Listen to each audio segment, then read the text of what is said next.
ಕರ್ನಾಟಕ ರಾಜಕಾರಣದಲ್ಲಿ ಸಿಎಂ ಬದಲಾವಣೆ ಚರ್ಚೆ ದಿನೇ ದಿನೇ ಹೊಸ ತಿರುವು ಪಡೆಯುತ್ತಿದ್ದು, ಇದೀಗ ವಿಜಯಪುರ ಶಾಸಕ ಬಸನಗೌಡ ಪಾಟೀಲ್ ಯತ್ನಾಳ್ ನೀಡಿರುವ ಹೇಳಿಕೆ ದೊಡ್ಡ ಮಟ್ಟದಲ್ಲಿ ಚರ್ಚೆಗೆ ಕಾರಣವಾಗಿದೆ. ಸಾಮಾನ್ಯವಾಗಿ ಸಿಎಂ ಸಿದ್ದರಾಮಯ್ಯ ವಿರುದ್ಧ ಕಿಡಿಕಾರುತ್ತಾ ಮಾತನಾಡುವ ಯತ್ನಾಳ್ ಈ ಬಾರಿ ಮಾತ್ರ ಅವರ ಬಗ್ಗೆ ಅಚ್ಚರಿಯ ರೀತಿಯಲ್ಲಿ ಮೆಚ್ಚುಗೆಯ ಮಾತುಗಳನ್ನಾಡಿದ್ದಾರೆ. ಇದೇ ವೇಳೆ ಡಿಕೆ ಶಿವಕುಮಾರ್ ಹಾಗೂ ಸ್ವಪಕ್ಷದ ನಾಯಕರ ಮೇಲೂ ತೀಕ್ಷ್ಣವಾಗಿ ವಾಗ್ದಾಳಿ ನಡೆಸಿರುವುದು ರಾಜಕೀಯ ವಲಯದಲ್ಲಿ ಹೊಸ ಲೆಕ್ಕಾಚಾರಕ್ಕೆ ಕಾರಣವಾಗಿದೆ. ವಿಜಯಪುರದಲ್ಲಿ ಮಾತನಾಡಿದ ಯತ್ನಾಳ್, ಸಿದ್ದರಾಮಯ್ಯ ಅವರ ಬಗ್ಗೆ ನಾನು ವೈಯಕ್ತಿಕವಾಗಿ ಕೆಟ್ಟದಾಗಿ ಮಾತನಾಡೋದಿಲ್ಲ. ಅವರು ಹಿರಿಯ ನಾಯಕರು, ಅನುಭವಿಗಳು.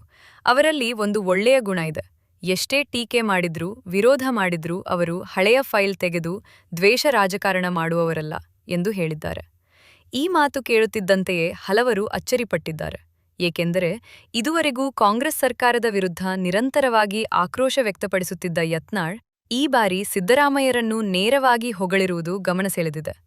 ಆದರೆ ಇದೇ ಮಾತಿನೊಳಗೆ ಯತ್ನಾಳ್ ಪರೋಕ್ಷವಾಗಿ ಡಿಕೆ ಶಿವಕುಮಾರ್ ಅವರಿಗೆ ಟ್ಯಾಂಗ್ ಕೊಟ್ಟಿದ್ದಾರೆ ಅನ್ನೋ ಚರ್ಚೆಯೂ ಜೋರಾಗಿದೆ. ಇದೀಗ ಮುಂದೆ ಬರುವವರು ಆ ಕೆಲಸ ಮಾಡ್ತಾರೆ ಎನ್ನುವ ಮೂಲಕ ಮುಂದಿನ ನಾಯಕತ್ವದಲ್ಲಿ ರಾಜಕೀಯ ದ್ವೇಷ ಹೆಚ್ಚಾಗಬಹುದು ಎನ್ನುವ ಸಂದೇಶವನ್ನ ಕೊಟ್ಟಿದ್ದಾರೆ ಎಂದು ರಾಜಕೀಯ ವಲಯ ವಿಶ್ಲೇಷಿಸುತ್ತಿದೆ. ಇದಲ್ಲದೆ ಡಿಕೆ ಶಿವಕುಮಾರ್ ಮುಖ್ಯಮಂತ್ರಿಯಾದರೆ ಹೆಚ್ಚು ಖುಷಿ ಪಡುವವರು ಬಿಜೆಪಿಯ ಬಿವೈ ವಿಜಯೇಂದ್ರ ಎನ್ನುವ ಯತ್ನಾಳ್ ಹೇಳಿಕೆ ಕೂಡ ಸಾಕಷ್ಟು ಸಂಚಲನ ಮೂಡಿಸಿದೆ. ಡಿಕೆಶಿ ಮತ್ತು ವಿಜಯೇಂದ್ರ ನಡುವೆ ಬಿಸಿನೆಸ್ ಸಂಪರ್ಕ ಇದೆ ಎನ್ನುವ ಅರ್ಥದಲ್ಲಿ ಅವರು ಮಾತನಾಡಿರುವುದು ಬಿಜೆಪಿ ಒಳಗೂ ಚರ್ಚೆಗೆ ಕಾರಣವಾಗಿದೆ.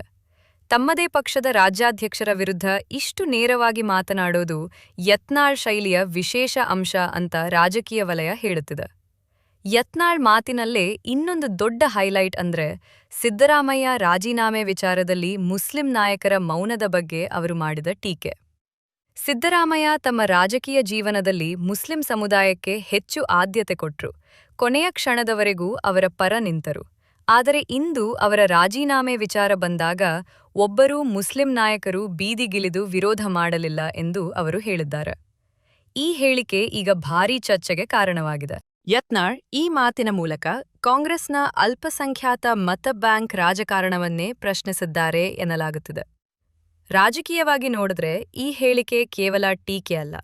ಕಾಂಗ್ರೆಸ್ ಒಳಗಿನ ಸಮೀಕರಣಗಳ ಬಗ್ಗೆ ಯತ್ನಾಳ್ ಜನರಿಗೆ ಅರ್ಥವಾಗುವ ರೀತಿಯಲ್ಲಿ ಹೇಳಲು ಯತ್ನಿಸಿದ್ದಾರೆ ಎನ್ನುವ ಅಭಿಪ್ರಾಯವೂ ಕೇಳಿಬರುತ್ತಿದೆ. ಇಷ್ಟು ವರ್ಷ ಬೆಂಬಲ ಕೊಟ್ಟ ನಾಯಕ ಸಂಕಷ್ಟಕ್ಕೆ ಸಿಲುಕಿದಾಗ ಯಾಕೆ ನಾಯಕರು ಮೌನವಾಗಿದ್ದಾರೆ ಎನ್ನುವ ಪ್ರಶ್ನೆಯನ್ನು ಅವರು ನೇರವಾಗಿ ಎಸೆದಿದ್ದಾರೆ. ಇದೇ ಕಾರಣಕ್ಕೆ ಈ ಹೇಳಿಕೆ ಸಾಮಾಜಿಕ ಜಾಲತಾಣಗಳಲ್ಲಿ ವೇಗವಾಗಿ ವೈರಲ್ ಆಗುತ್ತಿದೆ. ಯತ್ನಾಳ್ ಅವರ ರಾಜಕೀಯ ಶೈಲಿ ನೋಡಿದ್ರೆ ಅವರು ಯಾವಾಗಲೂ ನೇರ ಮಾತುಗಳಿಂದಲೇ ಸುದ್ದಿಯಾಗುತ್ತಾರೆ. ಯಾರನ್ನೂ ಮುಚ್ಚುಮರೆಯಿಲ್ಲದೆ ಟೀಕಿಸುವುದು, ತಮ್ಮ ಪಕ್ಷದವರ ಮೇಲೂ ಮುಲಾಜಿಲ್ಲದೆ ಮಾತನಾಡುವುದು, ಜನರಿಗೆ ಅರ್ಥವಾಗುವ ಸರಳ ಭಾಷೆಯಲ್ಲಿ ಹೇಳಿಕೆ ಕೊಡುವುದು ಅವರ ವಿಶೇಷತೆ. ಕೆಲವರು ಅವರನ್ನು ವಿವಾದಾತ್ಮಕ ನಾಯಕ ಅಂತ ಕರೀತಾರೆ. ಆದರೆ ಮತ್ತೊಂದು ದೊಡ್ಡ ವರ್ಗ ಅವರಿಗೆ ನೇರ ಮಾತಿನ ನಾಯಕ ಅನ್ನೋ ಇಮೇಜ್ ಕೊಟ್ಟಿದೆ. ಸಾಮಾನ್ಯ ಜನರಿಗೆ ರಾಜಕೀಯದ ಒಳ ಆಟ ಏನು ಅನ್ನೋದನ್ನ ಸಿಂಪಲ್ ಭಾಷೆಯಲ್ಲಿ ಹೇಳುತ್ತಾರೆ ಅನ್ನೋ ಭಾವನೆ ಜನರಲ್ಲಿ ಇದೆ. ಅದಕ್ಕಾಗಿಯೇ ಅವರ ಮಾತುಗಳಿಗೆ ಸಾಮಾಜಿಕ ಜಾಲತಾಣಗಳಲ್ಲಿ ದೊಡ್ಡ ರೀಚ್ ಸಿಗುತ್ತದೆ. ಇನ್ನೊಂದೆಡೆ ಕಾಂಗ್ರೆಸ್ ಒಳಗೂ ಅಸಮಾಧಾನ ಕಾವು ಹೆಚ್ಚಾಗುತ್ತಿದೆ. ವಿಶೇಷವಾಗಿ ಹಿರಿಯ ದಲಿತ ನಾಯಕ ಡಾ ಜಿ ಪರಮೇಶ್ವರ್ ಅವರಿಗೆ ಮತ್ತೆ ಸಿಎಂ ಸ್ಥಾನ ತಪ್ಪಿದೆ ಎನ್ನುವ ಬೇಸರ ಅವರ ಅಭಿಮಾನಿಗಳಲ್ಲಿ ಸ್ಪಷ್ಟವಾಗಿ ಕಾಣಿಸುತ್ತಿದೆ. ಈ ಹಿನ್ನೆಲೆ ಅವರ ಹಳೆಯ ಭಾಷಣದ ವಿಡಿಯೋ ಮತ್ತೆ ವೈರಲ್ ಆಗುತ್ತಿದೆ. ಆ ವಿಡಿಯೋದಲ್ಲಿ ಪರಮೇಶ್ವರ್ ತುಂಬಾ ಬೇಸರದಿಂದ ಎಷ್ಟು ಬಾರಿ ತುಳಿಸಿಕೊಳ್ಳಬೇಕು, ಮಲ್ಲಿಕಾರ್ಜುನ್ ಖರ್ಗೆ ಅವರಿಗೆ ಕೂಡ ಅವಕಾಶ ತಪ್ಪಿತು, ನನಗೂ 3 ಬಾರಿ ಮುಖ್ಯಮಂತ್ರಿ ಸ್ಥಾನ ತಪ್ಪಿತು ಎಂದು ಹೇಳಿರುವುದು ಈಗ ಮತ್ತೆ ಜನರ ಗಮನ ಸೆಳೆಯುತ್ತಿದೆ. ಪರಮೇಶ್ವರ್ ಅಭಿಮಾನಿಗಳು ಅವರನ್ನು ಮಹಾಭಾರತದ ಕರ್ಣನಿಗೆ ಹೋಲಿಕೆ ಮಾಡುತ್ತಿರುವುದು ಕೂಡ ಗಮನಾರ್ಹ. ಎಲ್ಲ ಅರ್ಹತೆ ಇದ್ದರೂ ಕೊನೆಯ ಕ್ಷಣದಲ್ಲಿ ಅವಕಾಶ ಕೈತಪ್ಪುತ್ತಿದೆ ಅನ್ನೋ ಭಾವನೆ ದಲಿತ ಸಮುದಾಯದ ಕೆಲವು ವಲಯಗಳಲ್ಲಿ ಕೇಳಿಬರುತ್ತಿದೆ. ಕಾಂಗ್ರೆಸ್ ಹೈಕಮಾಂಡ್ ಮತ್ತೆ ಸಮುದಾಯ ಸಮತೋಲನಕ್ಕಿಂತ ರಾಜಕೀಯ ಲೆಕ್ಕಾಚಾರಕ್ಕೆ ಹೆಚ್ಚು ಆದ್ಯತೆ ಕೊಟ್ಟಿದೆ ಎನ್ನುವ ಅಸಮಾಧಾನವು ಸೋಷಿಯಲ್ ಮೀಡಿಯಾದಲ್ಲಿ ವ್ಯಕ್ತವಾಗುತ್ತಿದೆ.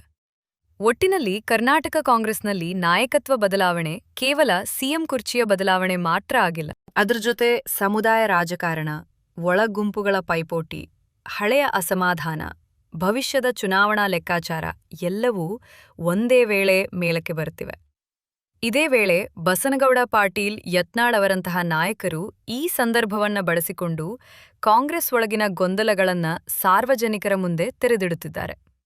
ಮುಂದಿನ ದಿನಗಳಲ್ಲಿ ಡಿಕೆ ಶಿವಕುಮಾರ್ ನೇತೃತ್ವ ಬಂದರೆ ಕಾಂಗ್ರೆಸ್ ಒಳಗಿನ ಅಸಮಾಧಾನ ಶಮನವಾಗುತ್ತದೆಯಾ ಅಥವಾ ಇನ್ನಷ್ಟು ಸ್ಫೋಟವಾಗುತ್ತದೆಯಾ ಎನ್ನುವ ಪ್ರಶ್ನೆ ಈಗ ರಾಜಕೀಯ ವಲಯದಲ್ಲಿ ದೊಡ್ಡ ಚರ್ಚೆಯ ವಿಷಯವಾಗಿದೆ.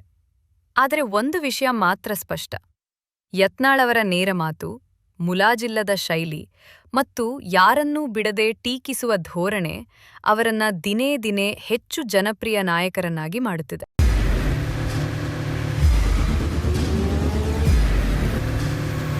ಪ್ರಜಾಮಾರ್ಗ ನ್ಯೂಸ್, ಇದು ಜನಸಾಮಾನ್ಯರ ಧ್ವನಿ.